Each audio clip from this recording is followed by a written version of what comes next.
Olá, gente, tudo bem? Como é bom estar de volta para a gente conversar mais um pouco e aprender, principalmente iniciando o mês de julho com esse projeto maravilhoso que se chama As Maravilhas do Mundo Antigo e do Mundo Moderno. Como vocês já sabem, tanto eu quanto a professora Gabi, nós vamos estar ministrando esse projeto. Gabi, como professora de História, ela vai pegar a parte histórica a respeito das maravilhas. Eu, como professor de Geografia, nós vamos estar conhecendo os aspectos geográficos a respeito dos locais onde as maravilhas se encontram. Eu espero que vocês estejam tão empolgados quanto a gente, tá? Para participar desse projeto. Olha só, vamos agora todos juntos fazer uma viagem direto para a Índia. Exatamente. Fica comigo, vamos lá. Os objetivos do nosso projeto é que a gente possa fazer uma viagem pelo mundo, né, e conhecer a sua cultura. Nós vamos trabalhar mapas, algumas paisagens, entre outras coisas bem legais. A primeira maravilha que foi apresentada para vocês foi o Taj Mahal. A professora Gabi, ela contou para vocês a história de amor, né, envolvida na construção do Taj Mahal. Ele se localiza na Índia, tem uma idade de 388 anos, quase 400 anos de construção. E ele durou 20 anos para ser construído. É um grande mausoléu, né, que foi construído em 20 anos. Vamos conhecer um pouco mais a respeito da Índia. O nome do país, né, é a República da Índia, sendo que a gente chama comumente de Índia. A capital é a Nova Delhi. A cidade mais populosa é a cidade de Bombay, que tem aproximadamente 16,6 milhões de pessoas. As religiões, né, é o hindu, o islamismo, o cristianismo, entre muitas outras. Mas as principais religiões que a gente vai encontrar lá, que são consideradas oficiais pelo país, são essas três. A expectativa de vida. Lembra que a gente está trabalhando sobre isso, né? E aí a expectativa de vida de 65 anos. O gentílico, ou seja, quem nasce na Índia, ele é chamado de indiano, tá? Ou indiano ou indiana. Tem o hindu também, né? Ele pode ser chamado de hindu. E a moeda vai ser a rúpia indiana. Beleza? Então, quem nasce na Índia se chama indiano. Aqui, brasileiro. A moeda lá é a rúpia indiana. Aqui no Brasil, né, seria o real. A religião dominante aqui é o cristianismo. Lá vai ser o hinduísmo e o islamismo. Tá bom? Olha só, essa é a bandeira da Índia. Ela possui 3 cores, né, e possui um círculo no meio. Vamos aprender sobre essa bandeira agora. Geralmente, quando se cria uma bandeira de algum país, eles utilizam cores que têm analogia com alguma coisa, ou seja, uma referência a algo em representação desse país. E aí essa cor, né, alaranjada, que é a cor açafrão, ela representa a coragem, o sacrifício e o espírito de renúncia, né, indiano. O branco, ele vai representar a pureza e a verdade. O verde, a fé e a fertilidade. E a roda, né, azul marinho aí no meio, ela é conhecida como a Ashoka Chakra. E ela vai representar o caráter dinâmico de uma mudança pacífica, que foi realizada de forma progressiva. A Índia, como vocês bem conhecem, né, ela tem uma relação muito grande entre a espiritualidade, né, essa questão da fé, do pacifismo, da pureza. Então, por isso, eles resolveram abordar tudo isso em sua bandeira. O clima.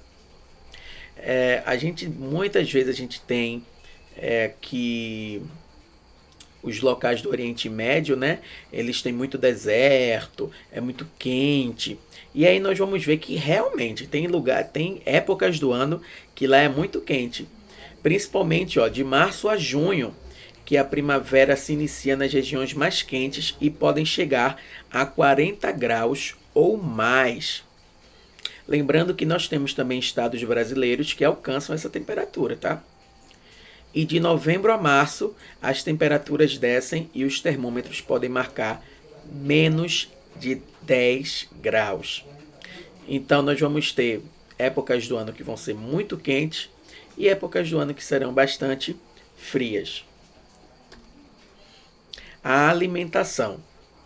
Na alimentação, o Oriente Médio inteiro ele é repleto, né, desse conhecimento em relação a temperos, principalmente temperos exóticos e bastante apimentados.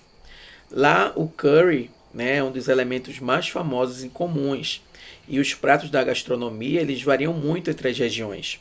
Como a Índia é um lugar muito grande, não tem como a gente dizer assim, todo indiano utiliza isso. Assim como no Brasil, né? E aí eles vão ter o naan, que é um pão temperado, a samosa, que é um pastel recheado, o rogan gosh, que é um prato à base de carne de cordeiro, e aí vai ter o chai, que é uma bebida, também tem doces, né, que é o gulab jamun, e todos esses alimentos, eu pesquisei bastante a respeito sobre viagens, né, pessoas que viajaram e conheceram o local, e eles sempre falam, como os temperos lá são muito fortes, eles recomendam que as pessoas que frequentem esses locais, eles optem, né, eles prefiram comer em restaurantes. Porque como os temperos são muito fortes, se você come em barracas assim de rua, o risco de você ter um desarranjo intestinal é muito grande. Só para vocês terem uma ideia de como é bastante temperado as comidas deles. E aí, ó, alguns exemplos da culinária, ó, os temperos, as comidas, né, geralmente tem uma cor vermelha viva, representando o quê? A pimenta, né? E vamos para a parte da cultura. A religião. As religiões indianas, como eu falei para vocês logo no começo, é o hinduísmo, o budismo, o jainismo e o sikhismo, né? Já o hinduísmo ele é a religião que vai ter um dos maiores números de adeptos no mundo, não só na Índia, tá? E as casas indianas, elas costumam ter um santuário onde os atos de adoração eles envolvem a oferenda de incenso, flores e frutos aos deuses. Além das orações, nós vamos encontrar também os mantras, que são praticados pelo povo indiano. Esses mantras são hinos, né, que a gente canta repetidas vezes, que tem poderes para eles, né, poderes espirituais, de cura, de conseguir dinheiro, etc. E aí eles têm costumes de fazer diversas peregrinações, ou seja, sair de um lugar para o outro. E uma delas consiste em ir até o rio Ganges para jogar as cinzas dos mortos, que de acordo com a crença da Índia, assegura o descanso eterno das suas almas. O rio Ganges é um dos rios mais conhecidos do mundo, justamente por ter essa conexão espiritual tão grande, né, com os indianos. Porém, o rio Ganges ele sofre muito com a relação da poluição.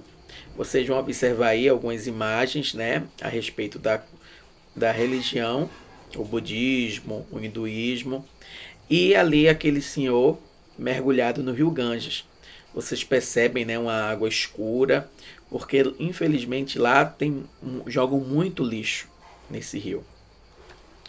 Nós vamos ver agora a respeito do casamento indiano. O casamento indiano ela é uma festa que dura pelo menos um dia inteiro e que tem muito colorido na decoração, uma mesa farta, e para o casamento a noiva se prepara durante uma semana. Eles utilizam uma técnica de henna, uma tatuagem, né, que fica alguns dias na pele, e elas se pintam no corpo inteiro. E a tatuagem ela consiste nas letras do nome do seu noivo. Olha que interessante. E a noiva ela não se veste de branco, como aqui. Ela usa roupas bastante coloridas, especialmente em tons avermelhados. Olha só. Aí vocês vão ver a imagem, ó, ela vestida toda de vermelho, né? A vestimenta dos noivos muito diferente das vestimentas daqui. E olha a pintura aí na mão dela de rena. Muito bonito, né? A cultura indiana. O vestuário agora. Olha só, hein? Eles têm o costume de utilizar o sari, a kurta e o dhoti. Porque o sari, ela é uma grande peça de pano, né, que a gente viu na foto anterior, que ela é uma veste feminina que pode ser amarrada de várias formas. E a maneira como ela é vista, como as pessoas se vestem, elas não vão variar só nas regiões na Índia, né? Elas, como a Índia ela é muito grande, cada local vai ter sua especificidade. Mas geralmente eles vão utilizar esses 3 tipos de vestimenta que eu falei para vocês. Já o kurta e o dhoti, eles ficam para os homens, tá? São as vestes masculinas. E o sari, a feminina. Olha aí que roupa bonita. Eles utilizam bastante, né, a técnica do mandala, né, que são aquelas figuras geométricas que se repetem e que formam vários arcos. São bem bonitos. Observem bem a vestimenta masculina e a vestimenta feminina. Geralmente, né, com esse véu que pode ser utilizado e decorado de várias formas. A dança. Nós vamos ter várias danças, mas a principal dança indiana vai ser esse nome aí que eu não sei a pronúncia correta, mas acredito que seja Bharatanatyam. Bharatanatyam. E não só em termos dos movimentos, mas também em virtude das vestes e adereços utilizados. Eles geralmente utilizam os mudras, que são aqueles símbolos que a gente vê que são os gestos na mão, né? Que geralmente os indianos são conhecidos por fazer. Olha só aqui algumas imagens. Ó, vocês observam eles fazendo diversos movimentos e esses movimentos ajudam bastante, tanto na meditação quanto na dança também. Aqui nós conseguimos ver como a Índia ela é no mapa. Observem que ela é enorme, né? Nós vamos ter ali, ó, Delhi, que é a capital, localizada ao norte da Índia. E nós temos aí o índice de Gini, né? Que vai ser 0,38. Esse índice, ele geralmente vai de 0 a 1. Onde quanto mais próximo do zero, mais igual vai ser esse país em relação à desigualdade social. Por exemplo, a Índia, né, ela é um país bem mais pobre que o Brasil. Porém, é um país mais igual do que o Brasil. No Brasil há muita desigualdade social, enquanto lá, vamos dizer assim, que a economia ela funciona balanceada para todos os povos, ok? Algumas palavras do vocabulário indiano. Teve uma novela muito famosa em 2009, que era, acredito que foi em 2009, que é O Caminho das Índias, que trouxe um vocabulário, né, que entrou na cultura brasileira por um bom tempo. Uma delas é o namastê, que é o oi, né, o arebaba, que é uma exclamação, que é tipo, poxa, ah não. Tem um aguanquelier, que é, oh meu Deus. Tem um balde ou papa, que é o pai. Tem um mami ou mamadi, que é mãe. Tem também chalo, chalo, que é vamos, vamos. Tem um atya, que é a expressão de satisfação. E aí nós vamos encontrar diversos né, toques, diversos tons. Vocês percebem que o vocabulário indiano ele é bastante diferente do nosso, né? Ele se encontra ali quando tem o papa e o mamadi, né, do pai e da mãe, mas nas outras a gente não vai encontrar nenhuma semelhança, né? Gente, eu espero que vocês tenham gostado, tanto quanto eu, de conhecer um pouco mais sobre a Índia. Se vocês sentirem vontade, vocês podem pesquisar, assistir vídeos. É uma cultura muito rica. Eu poderia passar 2, 3 horas aqui falando. Isso aqui é apenas um começo para instigar vocês a quererem aprender sempre mais, né, sobre as diversas culturas existentes no mundo. Se a gente já vai encontrar uma cultura muito diferente de uma região para outra aqui no Brasil, imagina de um país para o outro. Eu espero que vocês tenham gostado tanto quanto eu de fazer essa viagem. Foi ótimo. Fiquem bem, fiquem com Deus. Jamais esqueça, né, que Deus está sempre conosco nos momentos fáceis, nos momentos difíceis. E sempre que vocês puderem, coloquem, juntem as mãozinhas, elevem o pensamento a Deus e agradeçam. Né? Agradeçam por tudo. Mesmo nos momentos difíceis, ainda há com que a gente comemorar e ser feliz. Principalmente por a gente estar vivo, estar com a nossa família, estar em casa, ter o nosso alimento, ter a nossa escola, tá bom?